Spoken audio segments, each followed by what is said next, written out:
Welcome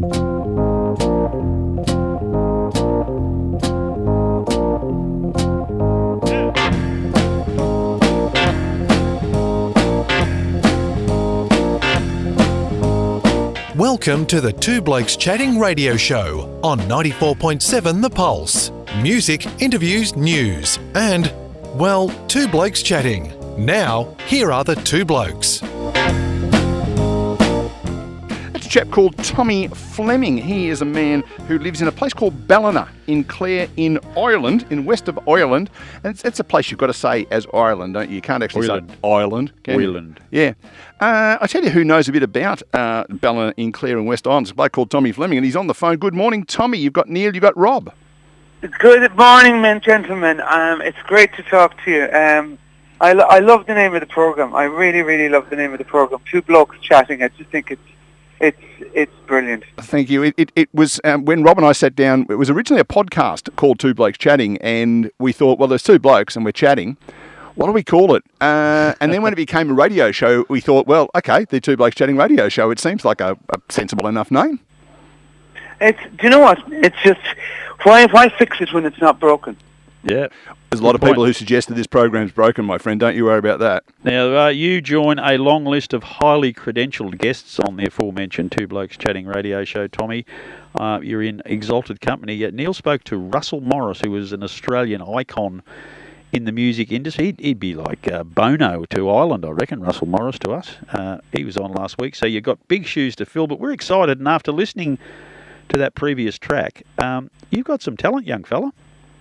Well, thank you. I don't know about the young fella. Everyone's young compared with Rob. Don't worry about that, Tommy. I'm getting there eventually, but you know what? I suppose I'm a typical Irishman in that I find it very, very hard to pat myself on the back on anything that, you know, it's a job and I love it. I really, really love my job. I love what I do in my job. I love how it is and what it gives me and the travel that it gives me. It's fantastic, you know. And it's just wonderful, you know. It's that kind of. I'm blessed. I'm very blessed. Tommy, with a tour of Australia for a young lad in Ireland, there's obviously a lot of organisation has to happen. So is it you who say, okay, I'm backing my ability to entertain the people in faraway Australia, I'm going to organise a tour, or does someone knock on your door and say, hey, let's take this show to Australia, they'll love you? How does that all happen? How it happens is it's through my management down here and promoter, the entertainment consulting, and Karen Lee is like a sister to me at this point, and just a wonderful woman. And it's amazing how when people start putting their heads together, how the ideas can come along. Now, it's a huge undertaking. It's a massive, massive undertaking. And I started to tour here in 1994 originally. And, you know, everybody says to me, is the journey not really bad? Is it not really long? My answer is always, look, it's only 10 movies. Yes, although finding 10 decent movies on an international airline is a challenge, isn't it? It is. You have to challenge yourself to find really good ones.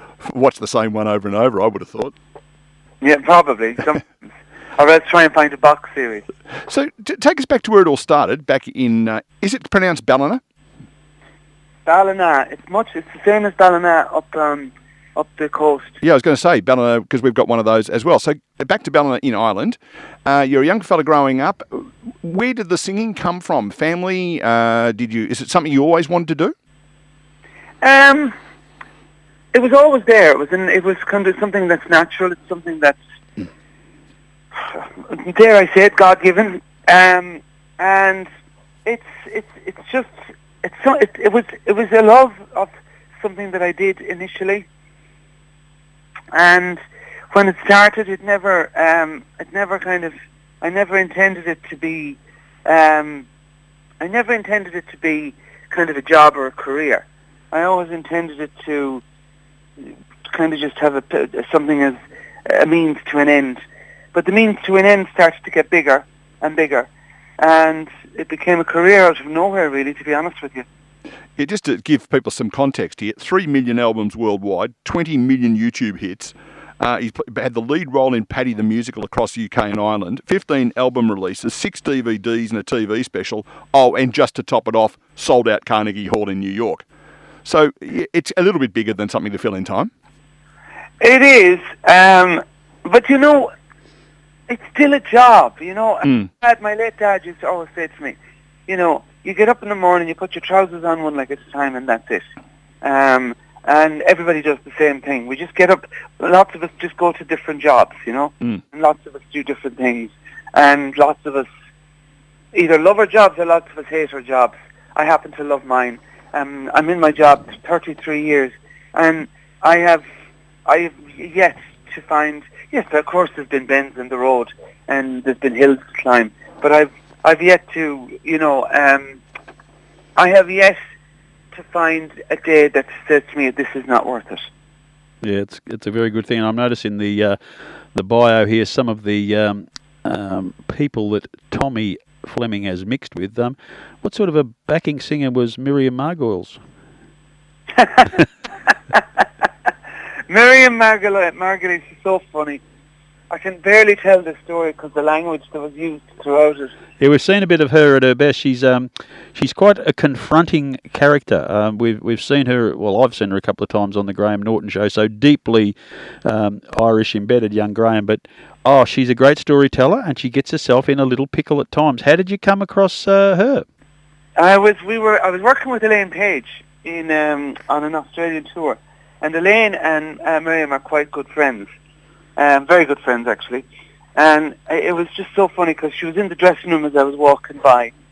And I ran into the dressing room like a big fan and went, oh my God, I'm a huge fan of yours. Can I get a picture? So she had no clue who I was. She turned around and said, who the... devil. And what's more, what the beep, beep, beep, beep, beep are you doing here? I've never been brought back down to earth as quickly as possible as I could have possibly been by that. That's funny.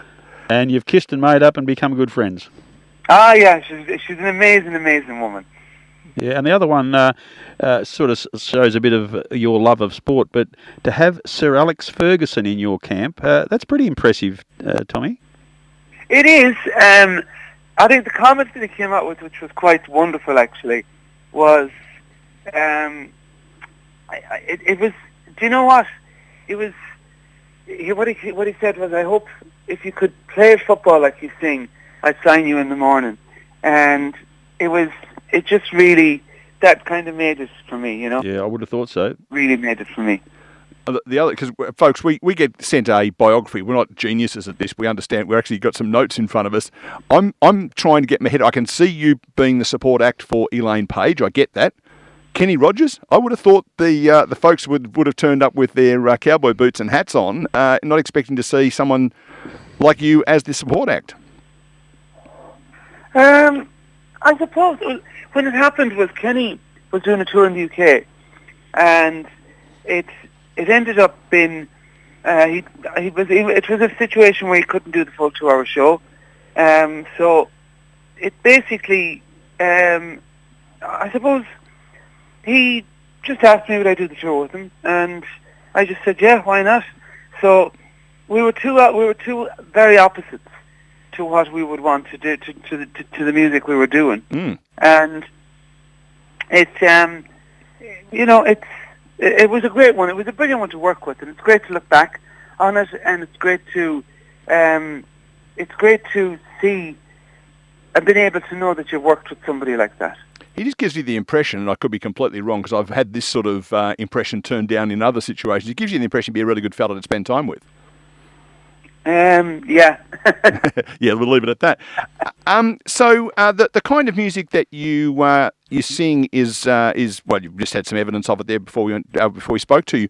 But growing up, what was the sort of music that I think we can tell people you're in your early 50s? So what was the sort of music that you were listening to as a teenager growing up and you know, working on your craft? Working on my craft, I listened to everything. Do you know that? I listened to rock, pop, classical, Irish traditional. I listened to my father had a huge record collection, a collection that's just you couldn't, but it was eclectic to say the least, and it was just amazing. You know, that's where the music came from. That there was no one genre that we knew or we didn't know. We just loved what we listened to. That's why I'm influenced by so many different types of music, not just one.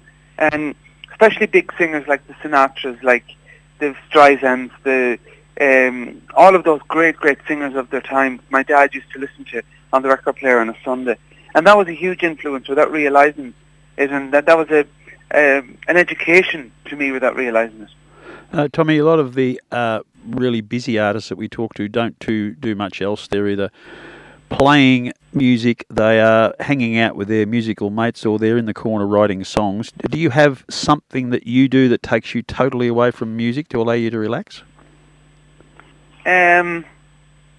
Sports, I suppose, in many ways. The gym, my dogs, gardening. Forgot gardening. Absolutely love my garden. Absolutely adore my garden. And I spend my time, in our summer especially, I spend my time just completely loving the garden. Who's looking after that while you're here? There's no need to look after it. It's coming into the winter, so it's kind of left to its own devices. And you clean up the mess when you get home. Exactly. Now, on the sport front, you may or may not be aware, but our local football club that plays in the national competition in Geelong has 3 very prominent Irishmen that were recruited out of your Gaelic footy over there. It's been a great breeding ground for great Australian rules football players. A lot of youngsters come out here for a chance to earn a little bit more money and get a little bit more notoriety. Are you familiar with our great Australian game, that you are a bit of a sports nut? I'm absolutely familiar with it. And I've seen it's very close to our own GA. It's very close to Gaelic football, and it's almost like a cross between rugby. There's a touch of rugby in Aussie rules, but it's an amazing sport. I used to watch Aussie rules in the 80s when I was a teenager, and it was amazing. It was brilliant to watch it. Yeah, well, hopefully familiar with it. What I love about it, it's the same. I probably shouldn't say this, but it's much the same as situations arise where there's a little brawl breaks out here and there, and it's kind of funny to see that happening as well. Yeah, there was some classic little brawls that broke out when Australia played Ireland in a sort of a hybrid Australian rules Gaelic game. Tempers used to get very frayed, but it doesn't seem to take much to upset an angry Irishman. Why do I have the surname Canavan going around in my head at the moment? It doesn't, but look, you know what I mean? It's sport. That's what it's about, you know? Yeah, well, hopefully the 3 local fellows get a little packed and go along to see you when you hit town. Well, hopefully. It'll be great to see them. So let's go back to the event that you are coming to do. I've got a list of places you're going, and one song will be on the last episode, or the last concert, in fact. Rob, will be a song called I've Been Everywhere Man, because the list in front of me is quite extensive, and we'll read through those shortly. But what can people expect when they come along to Costa Hall on the 28th of October? On the 28th of October, it's going to be, I'm going back on 30 plus years of songs, and it's not nostalgic in that sense. It's very personal, actually, what I'm doing. And I'm loving singing songs that I haven't sang in quite a long time. I've chose songs that I would never have thought about doing in a very long time. And it's more of nearly sitting in your living room, listening to songs, listening to stories, listening to what I suppose I've gone through over the years, and listening to good music. That's the best way to put it. So the songs that you're going to bring, for example, we just heard Bring Him Home, that sort of song that people are going to recognise, or are some of them going to be, more Irish ballad type traditional stuff? For Irish, there's some. I've gone back to the musical theatre roots again, where I do stuff from shows that I've worked in, but I also go back to my roots, which is Irish and folk, and I love those songs. I grew up with those songs, and they're amazing. They're just it's just it's a great reminder of where I came from.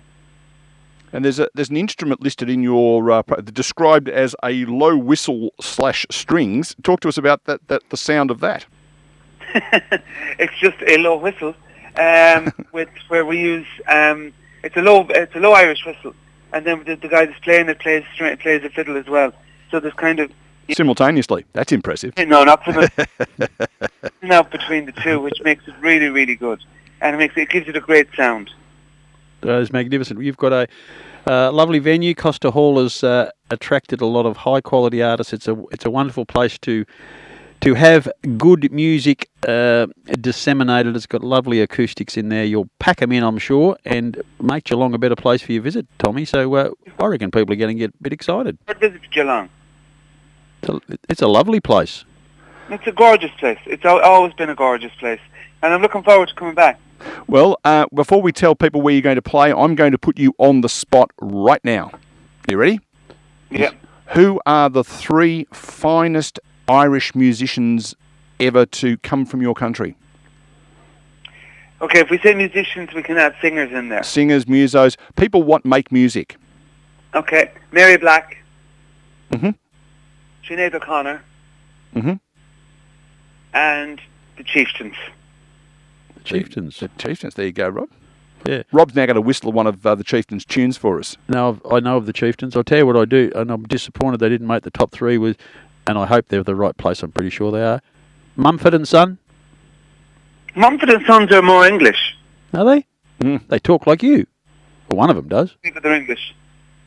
Okay, well, they've got that lovely Celtic sound, and I just made a presumption that they would be from Ireland, but I think it's absolutely amazing what they do. Yeah, I love that sound. I've always been drawn to that haunting music. I remember in the backing music in the movie Braveheart, and it was probably similar to what you were just talking about, the whistle and strings of that you're describing in your own concert. I just love that beautiful Irish music. So we're looking forward to seeing you, Tommy. And well done on not saying what I thought people would think you'd say, and that is U2. Pleasure. Because I really didn't think that. I thought U2 might get a run in there, but I'm a bit over them. Hopefully someday. Well, mate, let's run through the itinerary, because there are people listening all over Australia, nay, all over the world to this program. Well, we're maybe gilding the lily a little bit. Tonight, you are going to be at the Hornsby RSL in Sidney. And then tomorrow, I'm assuming these are evenings in each case, Sunday, the Juniors in South Sydney, which is south of Sydney, obviously. Then off to Wyong on Thursday the 19th. Friday the 20th, the Pavilion in the Sutherland Performing Arts Centre down in the Shire. You might get the former Prime Minister Scott Morrison. He lives in that part of the world. Yeah, he wouldn't like this music. I thought of that yesterday, actually. I just remember him being from there. Yeah. Saturday the 21st, that's next Saturday, Blacktown Workers Club. That's at Blacktown. 22nd October, the DYRSL. Then you cross the border into the finest state of Victoria. Friday the 27th at the Ullumborough Theatre in Bendigo. Then you are here Saturday the 28th of October at Costa Hall. And to get tickets for that, I'm assuming you just contact the Geelong Arts Centre and they will have those tickets on board. Then the 29th, you're off to the Wendouree Centre for Performing Arts at Ballarat. Then the Wedge in Sale on the 2nd of November. Friday the 3rd of November, the Palms at Crown, if you don't mind, in Melbourne. Well played. Saturday the 4th, Frankston Arts Centre. Then the 5th of November, West Gippsland's Arts Centre, which I think is in Warrigal. I don't think it doesn't say where that is. Then you get on an aeroplane, presumably, head off to Queensland, and you're at Caloundra on the 9th, Twin Towns on the Gold Coast on the 10th. Everybody who you want to ask for a list of everyone who's played at Twin Towns. There have been some amazing acts there over the journey. The 11th of November out at the Ipswich Civic Centre in West Brisbane. Then the Empire Theatre in Toowoomba on the 12th, and you wind up in Adelaide on the 18th of November at the Regal Theatre. You're going to be tired then, Tommy, and your garden's going to look like crap. I've been everywhere, man. I've been everywhere, man. I reckon you'll be able to sing that song pretty well at the end of the tour. I hope I am, and I hope I'm still able to sing at the end of the tour. Yeah, that'd be a point. Yeah. So the folks of Adelaide, buy a CD just in case his voice has given up the ghost by the end. And you're going to be in Melbourne during a pretty exciting time because the Melbourne Cup Carnival is on at the time you're in town. So if you like a horse race or two, you'll probably be able to watch a bit of that as well. I wouldn't be into horses, to be honest with you. It's not. I've gone to so many different races, race meetings as we call them in Ireland. I don't think I've ever seen a race. Yeah, I'm with you on that one. But it's a very exciting time in Melbourne. There's lots of tourists around, and it's got a bit of a buzz around the town because there is a meeting on the Saturday, the Tuesday, the Thursday, and the Saturday. And the Tuesday, the Melbourne Cup, the race that stops a nation. So there's a bit going on in the week that you're in and around Melbourne. So that'll be good for you to see as well. It will be. And then I'm really, you know what? I'm looking forward to it. I'm looking forward to kind of the trail around. I'm just looking forward to at this kind of length. I haven't had this time in Australia in a long time. COVID stopped so much. All of that, you know, and it's just great to be back.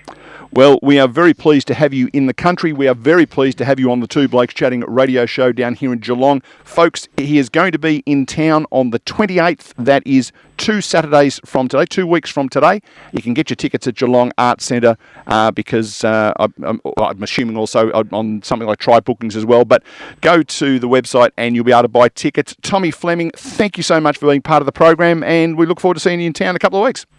Listen, thank you so much, guys. Thoroughly enjoyed talking to you. Best wishes. Thank you very much. Tommy Fleming there, the voice of Ireland.